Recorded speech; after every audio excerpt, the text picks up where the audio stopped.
Akhtaruzzaman official চ্যানেলে স্বাগতম। প্রিয় দর্শক, আমার আজকের আলোচনার বিষয়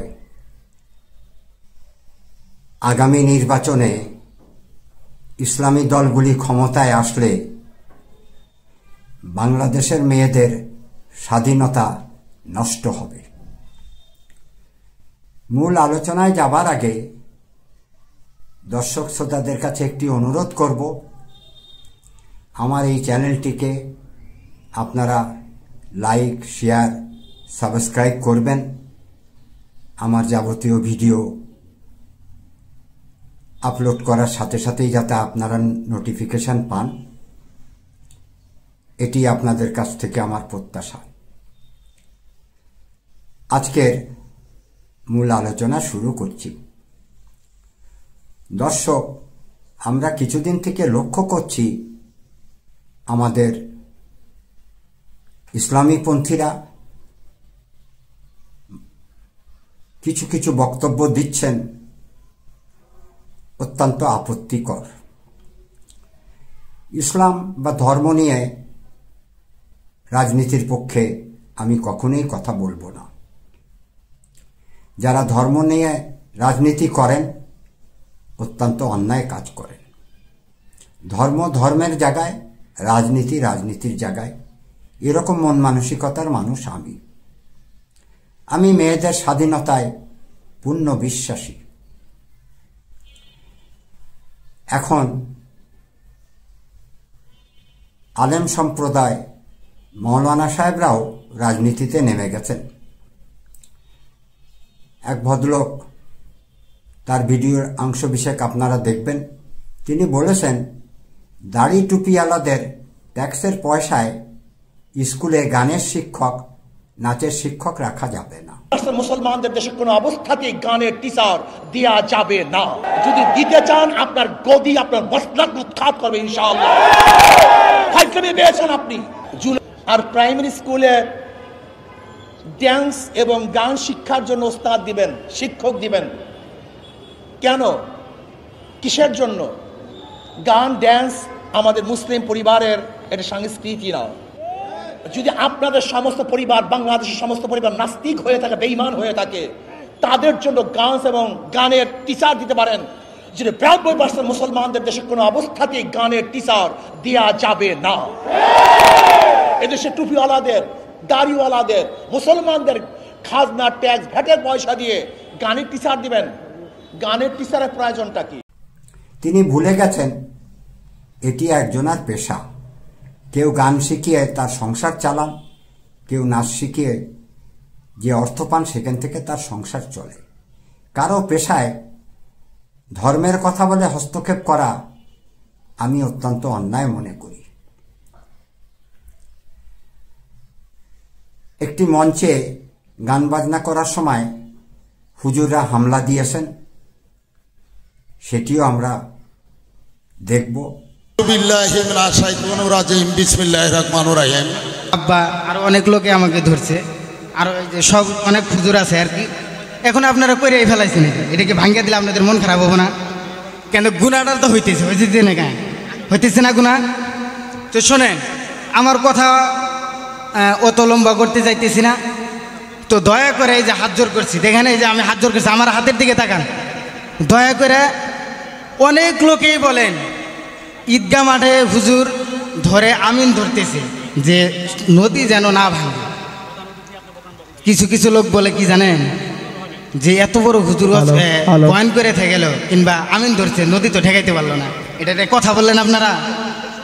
আপনারা জেনা ব্যভিচার করতেছেন, আপনারা অশ্লীল কাজে গান বাজনা করতেছেন, আপনারা অন্যের হক মাইরা খাইতেছেন। আল্লাহ কি আমাদের দোয়া কবুল করবো? এই কথা শোনেন, আপনারা 30 জন একদিকে আর আমি হুজুর একদিকে, আমার কথা আল্লাহ শুনবো নাকি? তাই শুনবো? এই ভিডিওতেই আমি অংশ কিছু জুড়ে দিয়েছি, আমার কথার সত্যতা আপনারা মিলিয়ে নেবেন। বাংলাদেশের মেয়েরা এখন অনেক সচেতন, শিক্ষিত মেয়েরা বিভিন্ন অফিস আদালতে কাজ করছেন, মহিলা ম্যাজিস্ট্রেট আছেন, জজ আছেন, আপনারা জানেন, ব্যাংকার আছেন, বহু মহিলা ব্যাংকে চাকরি করেন। যারা কম শিক্ষিত তারা কলকারখানায় গার্মেন্টসের শ্রমিক হিসাবে কাজ করেন। এই কাজ করায় যে অর্থ তাদের হাতে আসে সেটিতে তাদের সংসারের অবস্থা একটু উন্নত হয়, স্বামী স্ত্রী উভয়ে আয় করেন, সংসারের কিছুটা সচ্ছলতা ফেরে। মৌলবাদ, ইসলামী শাসনতন্ত্র, শরিয়া আইন, ইসলামী আইন, আমরা বিভিন্ন নাম দিয়ে রেখেছি। আমাদের মূল উদ্দেশ্য একটাই, নারীদেরকে সুযোগ সুবিধা থেকে বঞ্চিত করা। 2026 সালের জাতীয় সংসদ নির্বাচনে ইসলামীপন্থী দলগুলি যদি ক্ষমতায় আসতে পারেন তাহলে বাংলাদেশের ভবিষ্যৎ কিছুটা হলেও অন্ধকার হয়ে যাবে। আমরা সকলেই জানি আওয়ামী লীগ সরকারের পতনের পর থেকে এখন পর্যন্ত দেশ অস্থিতিশীল অবস্থায় রয়েছে। একটি স্থিতিশীল দেশকে বৈষম্য বিরোধী আন্দোলনের মাধ্যমে যা যা হয়েছে আপনারা সব জানেন। বর্তমানে দেশের পরিস্থিতি অত্যন্ত খারাপ, আইন শৃঙ্খলা বলতে কিছু নাই, মব বলে একটি সন্ত্রাস হচ্ছে, সবই আপনারা জানেন। আমার ছাত্র জীবনের কথা মনে আছে, এই আমাদের আলেম সম্প্রদায়, হুজুর সম্প্রদায়রা কি করেছিলেন। বাঙালি মেয়েরা শাড়ি পরলে শাড়ি ও ব্লাউজের মাঝখানে 4 ইঞ্চি জায়গা খালি থাকে, শরীরের 4 ইঞ্চি অংশ দেখা যায়। এক সময় আমাদের ইসলামীপন্থীরা মেয়েদের গায়ে কালি লেপন করেছিল। এটি কোনো সভ্য কাজ বা এরকম অপকর্মকে সম্মতি দেওয়া যায় না। বর্তমানেও তারা বাংলাদেশের শিল্প সংস্কৃতির ওপর তাদের হস্তক্ষেপ করবেন, আমার এরকমই ধারণা। নারীরা নারীদের সামনে করবে, নারীদের নাচ পুরুষদের হয়তো দেখার সুযোগ সেভাবে থাকবে না, নারীরা নারীদের মাঝে নাচবে, কোনো সমস্যা নেই। তাহলে ইসলামী রাষ্ট্র ব্যবস্থা প্রতিষ্ঠিত হলে কি জামায়াত শরিয়া আইন কায়েম করবে? অবশ্যই শরিয়া আইন কায়েম করবে। তাহলে দেশে বিদ্যমান আইনের কি হবে? দেশে বিদ্যমান আইন তো প্রয়োজন নেই। ইসলামী রাষ্ট্র ব্যবস্থা হলে দেশে যে বিদ্যমান আইন আছে সে বিদ্যমান আইন থেকে ইসলামী আইনে একজন নাগরিক অনেক বেশি অধিকার পাবে। আমাদের বাংলাদেশে পুরুষের চেয়ে নারীর সংখ্যা কিছুটা বেশি। আমি অনেক ওয়াজ মাহফিলে হুজুরদেরকে এমন কথা বলতে শুনেছি যে মেয়ের সংখ্যা বেশি হয়ে গেছে, আপনারা 4টে করে বিয়ে করবেন। অর্থাৎ খারাপ পুরুষদেরকে হুজুরা একটু উস্কানি দিচ্ছেন আরও যাতে খারাপ কাজ করেন। একজন পুরুষ তার একটি সংসার ঠিকমতো লালন পালন করতে পারেন না, তিনি এই হুজুরের কথায় বা ধর্মীয় কথায় নবীজি কয়টা বিয়ে করেছেন, ইসলামে কয়টা বিয়ে অনুমোদন আছে, পুরো ব্যাখ্যা তো কেউ করেন না, কিছু কিছু কথা বলেন, মানুষকে খারাপ পথে ঠেলে দিচ্ছেন। আমাদের জোয়ান বয়সে ধর্মকর্মের কাজে হুজুরা ব্যস্ত ছিলেন, আপাতত তারা রাজনীতির সঙ্গে যুক্ত হয়েছেন, বড় বড় দলও করে ফেলেছেন। আমি বাংলাদেশের ভবিষ্যৎ নিয়ে চিন্তিত।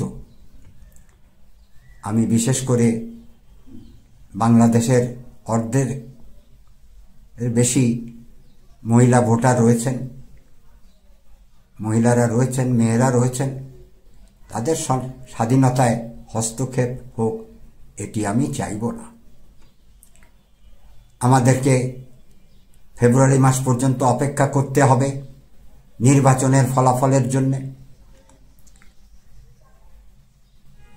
আমাকে অনেকে জিজ্ঞেস করেন কারা ক্ষমতায় আসবেন, এটি বলা খুব মুশকিল।